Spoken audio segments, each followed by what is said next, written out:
Good morning. Here's another video in Great War details. This one is covering the British and Commonwealth memorials to the missing on the Western Front. This is the light version. There could be a heavier version available in a few weeks. So there are about 736,276 soldiers named in the Commonwealth War Graves Commission lists for France and Belgium.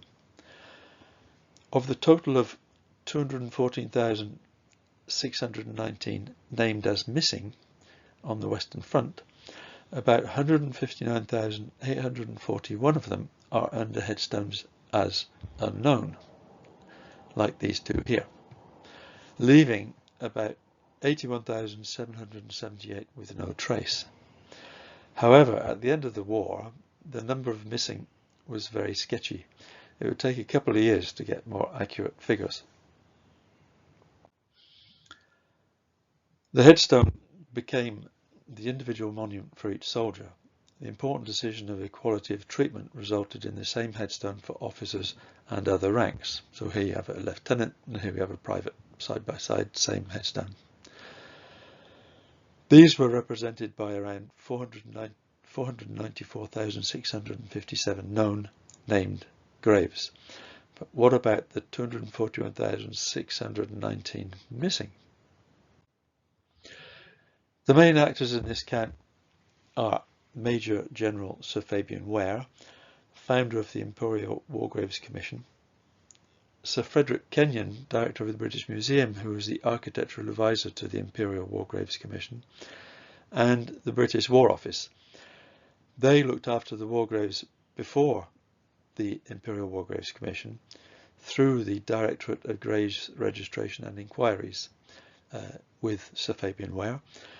Later, the organisation of battlefield memorials through the Battle Exploits Memorial Committee and the National Battlefield Memorials Committee. Sir Frederick Kenyon had suggested on 19th of December 1918 that a tablet be placed in the cemetery with the names of the missing near to which those men had lost their lives. This idea was pursued for many months, with options, one being a topographical option based upon geographical grouping of the missing, also a regimental option, grouping by regiment in areas where they had many missing. It was estimated that it could take 5 years to calculate who was where and when. Another idea, 4th of March 1919, was to place a wooden cross over an empty grave with the name of one of the missing nearest to where he was killed, later to be changed with a stone headstone. This idea was approved by the Imperial War Graves Commission in May 1919. The idea lasted for a while, but it started to have problems. Fabian Ware did not agree with empty graves. Rudyard Kipling found the empty graves distasteful. Then it was realised that there would be a requirement for an extra 25% land area in the cemeteries. As this land was a gift, it was doubtful if the French or Belgians would accept such a proposition. Deciding on who to put in each cemetery would require a lot of research too. Some of the unknown graves were already partially known for their regiment and or rank. The French law of 29th of December 1915 gave the Imperial War Graves Commission the authority to negotiate for land upon which to have British cemeteries. Kenyon's report of January 1918 first mentioned the need to commemorate the missing. In the meantime, the Imperial War Graves Commission was more than busy with sorting out the cemeteries. So for the moment, commemorating the missing would take place in cemeteries either with fake graves or memorial tablets. Meanwhile, others, notably the War Office, were thinking about commemorating battles, celebrating military exploits. In February 1918, the War Office began to think about battlefield memorials, soon to become the BEMC, the Battlefield Exploit Memorials Committee. This was concerned with requests for regimental or divisional memorials, but also wanted big memorials for major war exploits. It was decided not to be concerned with private memorials. Unknown burials. One issue was the treatment of unknown burials. It was decided that they would have the same sized headstone as the named burials, marked as a soldier of the Great War with a cross, and then in the place of the family text at the bottom would be known unto God.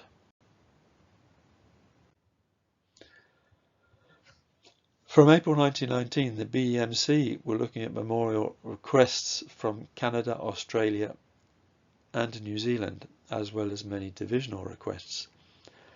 On the 8th of July 1919, the BEMC started to make a list of battlefield exploit memorials. By August, they were looking at big memorials for Mons, the Somme, Arras, Cambrai and Ypres, as well as Gallipoli and the Middle East. By the end of 1919, the BEMC suggested 5 major battlefield memorials on the Western Front: Ypres, Mons, the Somme, Arras and the Hindenburg Line. The Imperial War Graves Commission was starting to realise that there could be as many as 300,000 missing to be named on tablets in cemeteries. The idea of naming individual headstones over empty graves faded. There was talk of dividing the 300,000 unknown names throughout 300 cemeteries, but how to divide them became difficult, as well as finding the extra space for tablets and associated buildings in the cemeteries. The cemeteries were already under design, many already under construction and some almost finished. So starting with Ypres, it was thought that a monument would be required to place the names of the then, on the 7th of June 1921, calculated total of 20,000 names on a memorial to the missing. Ypres was the first problem, and from where came the final solution? Ypres was in the front line for battlefield memorials status for the NBMC.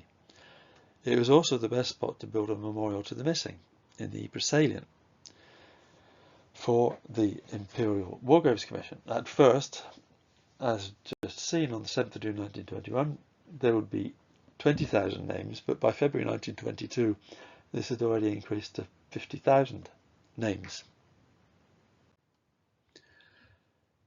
Deciding on a memorial of some kind at Ypres was a bit slow. Decision making was precipitated by a letter sent in error from the British ambassador to the Belgian government in Brussels in April 1921, stating that the British wanted to rebuild the Menin Gate. What gate? In any case, this concentrated mines. A few weeks later, 2 schemes were on the books for Ypres. To cut a long story short, the NBMC and the Imperial War Graves Commission decided to combine their 2 schemes and build one memorial. This new concept would lead the way for other memorials. So here are the 11 planned memorials to the missing in February 1922. The numbers are the numbers of missing planned to be commemorated. So we've got Newport on the coast, Menin Gate, Armentières, Béthune, Arras, Cambrai, Pozières or Albert, Amiens, La Ferté-sur-Joire, Soissons, Saint-Quentin. New Zealand decided not to have a single memorial, and they didn't want to go on the Menin Gate, but names in 6 cemeteries throughout the battle area, like that of Gravier, designed by Lutyens. This was okay for the New Zealand army, as their actions were in a few clearly defined zones. The final list of memorials to the missing. So here we have the final list with the numbers of missing. So we've got Thiepval with 72,151, and we can see that in the Ypres salient the number of 50,000 was a bit short, because we've got Menin Gate and Tyne-Cot, which we've got more than 89,000 missing. Then we've got the other memorials that we are familiar with. Luce, Posière, Le Touré, Ploegsteert, Vimy, Villiers-Bretonneux, blah, blah, blah. So we'll have a quick look at these memorials. Well, I'll look at them in much more detail in other presentations. So these they evolved in this way. The Meningate Ypres evolved into the Meningate and Tyncott Memorial. Armentières was Le Touré and Ploegsteert. Bethune was Luce Neufchâtel. And basically the ones which are missing is Amiens and Saint-Quentin. So here are the memorials as we see them today. First is Thiepval, unveiled on the 1st of August 1932. It's the biggest Commonwealth War Graves Commission memorial. Designed by Edwin Lutyens. Meningate, unveiled in 1927.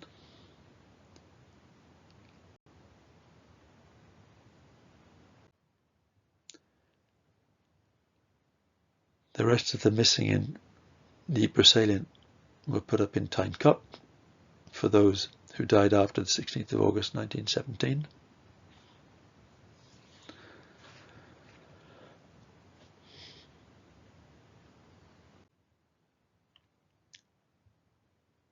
Arras,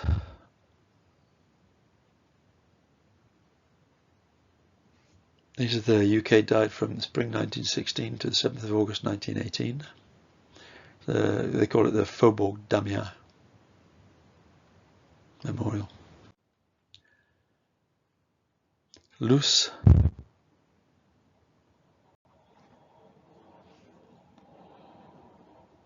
those who died from 25th of September 1915, which of course was the Battle of Luce.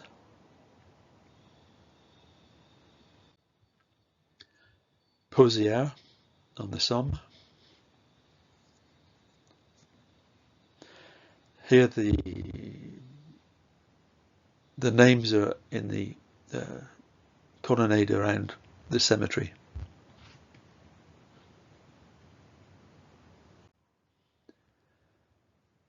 Le Touré,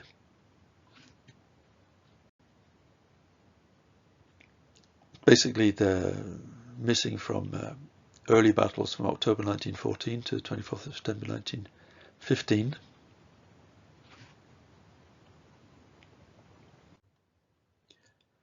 Ploegsteert,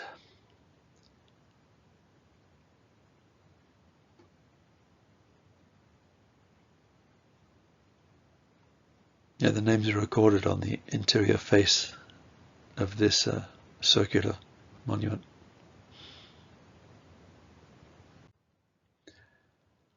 Vimy, here the Canadians are commemorated on a wall.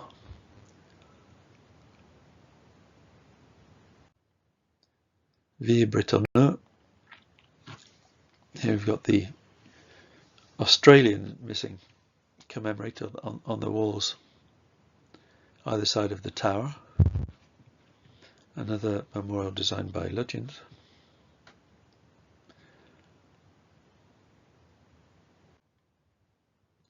Visson-Artois,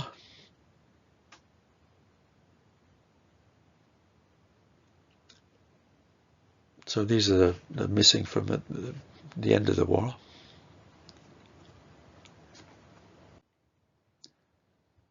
Cambrai, the Louveval Memorial.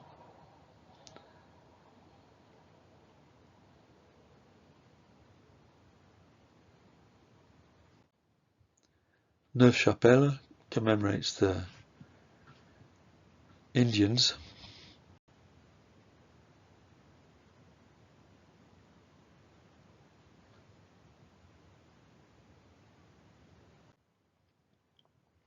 Soissons, There are only 3,910 on this one, but very difficult to read the names in bright sunshine. La Ferté-sous-Joire, basically the missing of Mons, Le Cateau and Marne, the beginning of the war. I've got a photo, but it's in the post.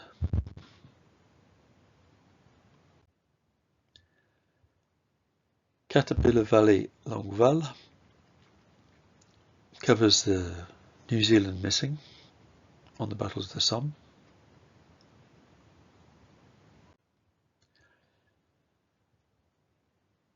VC Corner Fromelles.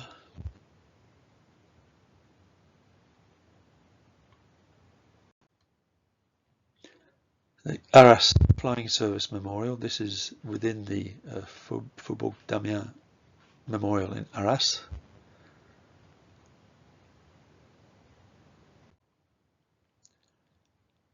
Messines Ridge is a memorial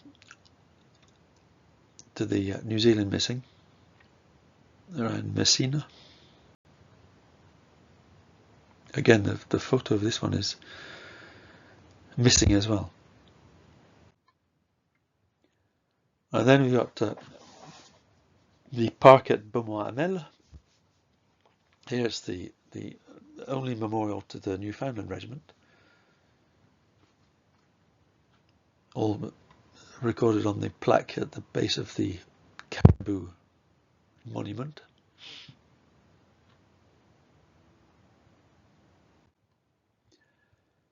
A memorial in Newport on the coast.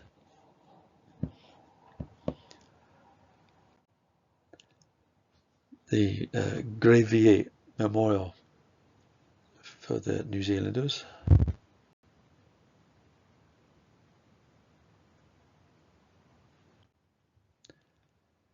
Again, New Zealand Memorial at the Boot in Polygon Wood. This is on the left is the New Zealand memorial to the missing, but on the right is the Australian memorial.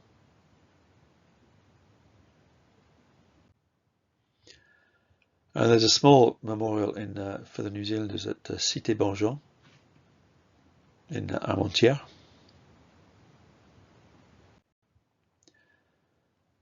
In Noyelles-sur-Mer, near the seaside, there is 39 missing from the Chinese Labour Corps.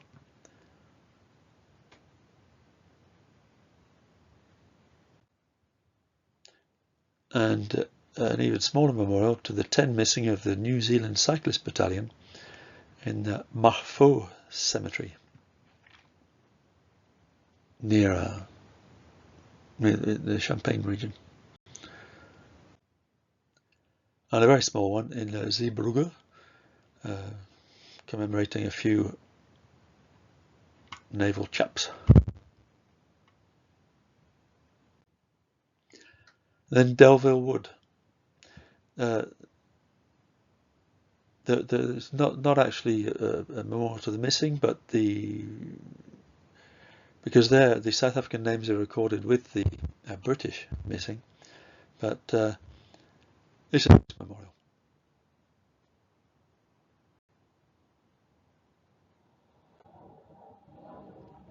Just a note that the numbers quoted vary from source to source, and the numbers on the first page are from the Commonwealth War Graves website of the 24th of May 2025, and the numbers of the missing do change as bodies are identified from time to time. These memorials were drawn up by the most eminent architects and sculptors at the time. Those of the main ones were Herbert Baker, who did all those, Lutyens, who did all these, Charles Holden, and Reginald Blomfield.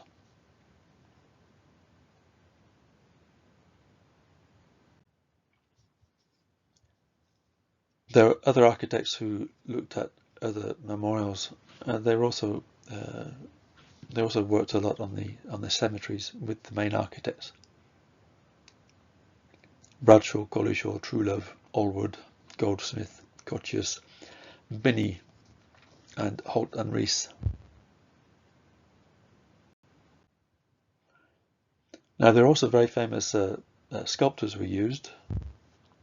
So William Reed Dick, Sergeant Jagger, Charles Wheeler, Lawrence Turner, Eric Kennington, Basil Gotto, and Ernest Gillick, Gilbert Ledward, Joseph Armitage, and Blunstone.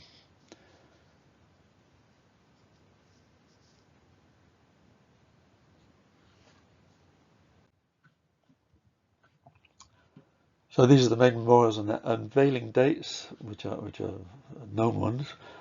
The earliest being Beaumarmel in 1925. Basically, there was nothing to change really because they left the fields as they were. And then the last one was Villers-Bretonneux, 22nd of July 1938, only a year before the Second World War broke out.